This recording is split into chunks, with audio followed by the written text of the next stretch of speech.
सबहि नचावत राम गोसाई। यह अद्भुत सत्य है। मनवा दाता राम बिनु कौन सहायक होय। सो कृपालु तजि मूढ़ क्यों जन्म अकारथ खोय। आइए इस परिदृश्य पर एक कथा का श्रवण करते हैं। सबहि नचावत राम गोसाई। एक राजा के 4 बेटे थे।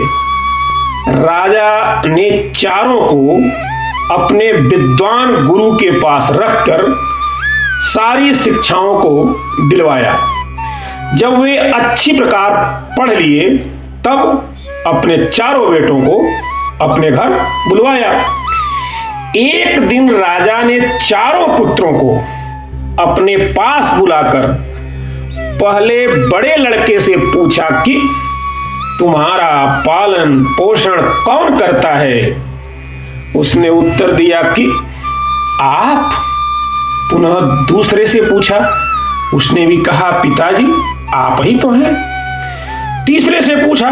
उसने भी यही जवाब दिया।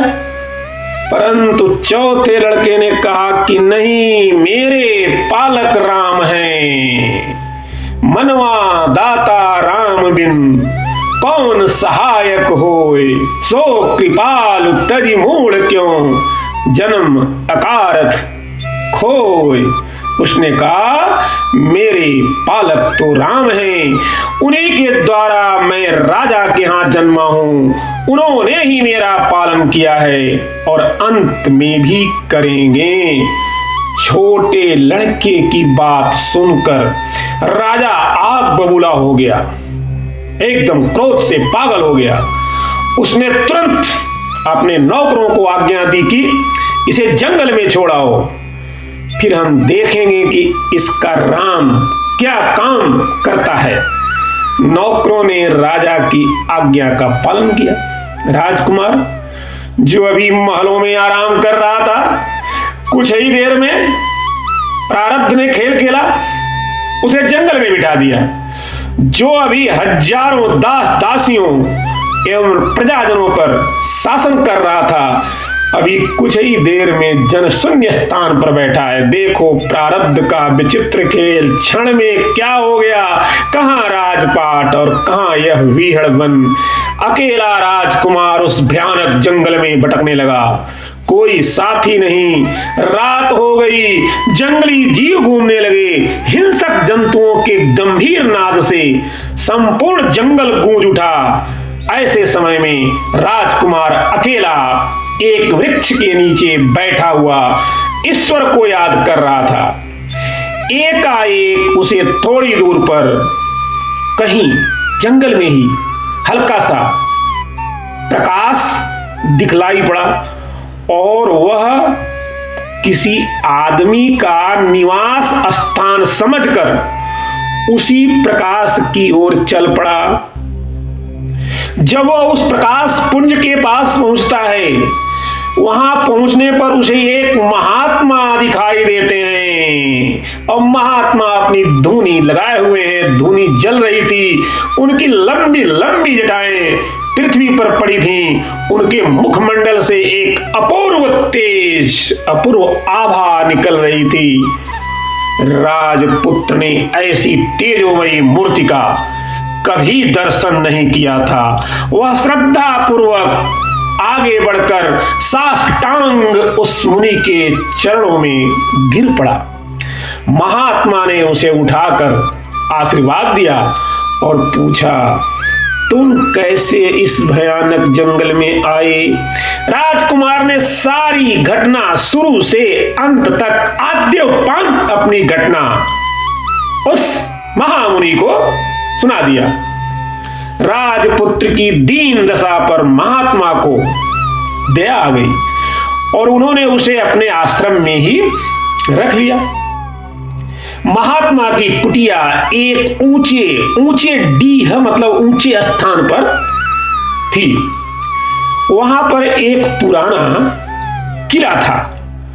उस किले की दीवारें टूट गई थी। उसका राज प्रासाद खंडहर हो गया था, परंतु उसकी स्त्री अभी बाकी थी। राजकुमार दिन भर इन्हीं खंडहरों में घूमता रहता और रात में महात्मा से प्रभु कथा सुना करता था। महात्मा के साथ बैठकर सत्संग का आनंद लिया करता था। धीरे धीरे दिन बीतने लगे। गर्मी का दिन आ गया। आसपास के जलाशय सब सूखने लगे। महात्मा ने कहा, बेटा, ग्रीष्म में जल का बड़ा अभाव हो जाएगा। राजकुमार ने कहा, महाराज, एक उपाय कर देने से हम लोगों को जल का अभाव नहीं रह जाएगा। कोट के बीच में जो पुराना कुआं है, यदि उसकी सफाई हो जाए तो पानी का कष्ट होगा ही नहीं। महात्मा ने राजपुत्र की सम्मति, राजपुत्र का विचार सुझाव मान लिया और दूसरे ही दिन दोनों आदमी उस कुएं को साफ करने में लग गए। कुओं में बैठते ही राजपुत्र जब टटोलने लगा तो उसका हाथ एक घड़ा पर पड़ा। उसने उसे उठाया। वह बड़ा भारी था। राजकुमार के कहने पर साधु ने, उस मुनि ने राजकुमार के साथ मिलकर उस घड़े को रस्सी से खींचकर ऊपर लाए और ऊपर लाकर देखा गया तो उस घड़े में असरफियां ही असरफियां भरी पड़ी थीं। इस प्रकार राजपुत्र ने उस दिन जितने बार कुएं में हाथ लगाया उतनी बार असरफियों के घड़े निकलते रहे। सायंकाल को कुएं से बाहर आया। महात्मा ने कहा, बेटा, यह सब धन तुम्हारे ही भाग्य का है, इनका सदुपयोग करो। दूसरे ही दिन राजकुमार ने नगर से, आसपास जो शहर था, उन शहर से राजकुमार ने क्या किया, मिस्त्रियों को बुलाया, मजदूरों को बुलाया, काम करने वालों को बुलाया और वहीं एक बढ़िया सुंदर सा आलीशान नगर बसाना शुरू कर दिया। नगर बनवाया। थोड़े दिनों में नगर बस गया। उसने एक दातव्य भवन भी बनाया जहां अभ्यागत आकर जो चाहे सो मांग सकते हैं, याचना कर सकते हैं और ऐसा ही घोषणा किया कि उनको मुंह मांगा उसे मिलेगा। अब उन खंडहरों में स्वर्ण खंभ चमकने लगे और वह विरामन जंगल गुलजार हो गया। उधर का यह हाल हुआ। देखिए, राजा की कहानी, यानी इस पुत्र की कथा आपने सुनी। अब इसके पिता की कहानी क्या होती है देखते हैं। राजा के शत्रुओं ने उसके राज्य पर चढ़ाई कर दी, उसका सर्वस्व लूट लिया। किसी प्रकार राजा अपनी पत्नी और तीनों बालकों के साथ भागता, छिपता, लुकता इसी जंगल में आया। 2 दिन से पेट भरने के लिए अन्न भी नहीं मिला था। सभी क्षुधा पीड़ित, भूख से प्यासे, भूखे, पानी के बगैर प्यास से मरते, भूख के बगैर भूख से तड़पते पीड़ित थे। और उसी दातव्य भवन में पहुंचे।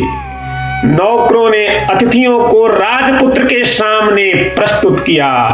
राजपुत्र उनसे पूछा, आप लोग क्या चाहते हैं? यहां किसी बात की कमी नहीं है, आप जो चाहे मांग सकते हैं। राजा ने कहा, महाराज, हम लोग दुर्भाग्यवश यहां तक प्राण बचाकर आ सके हैं। 3 दिन के भूखे हैं। क्षुधा शांति के लिए 3 पाव आटा मिल जाए, यही बहुत है। राजपुत्र अपने अतिथियों को बड़े गौर से देख रहा था। वह मन में सोचता जा रहा था कि क्या मुझे भ्रम तो नहीं हो रहा है? क्या ये मेरे पिताजी तो नहीं है, मेरे भाई तो नहीं है, ये मेरी माँ तो नहीं है, यही तो महाराज तो नहीं है? क्योंकि उनकी अवस्था दीनहीन हो गई थी। वे इस अवस्था में कैसे पहुंचे और इस अवस्था में यहाँ क्यों आए? इतने में ही उसने अपनी मां को पूर्णतः पहचान लिया और दौड़कर अपनी मां के चरणों में साष्टांग होकर गिर पड़ा। माता पिता अपने पुत्र को पाकर बड़े प्रसन्न हुए। राजपुत्र ने सभी को बड़े सम्मान पूर्वक ठहराया, भोजन आदि से निवृत्त कराकर सबकी यथाशक्ति सेवा किया और सोते समय अपने पिता एवं भ्राताओं को कहा, पूज्यरों, मैं ईश्वर की कृपा से ही यहाँ आया हूँ और उन्होंने ही मुझे इस पद पर बैठाया है। भगवान सब कुछ करता है, उन्होंने ही आपके अभिमान को दूर कर दिया, राजपाट छुड़वा दिया और आप आज बन बन भटक रहे हैं। बन बन भटकने को मजबूर कर दिया ईश्वर ने।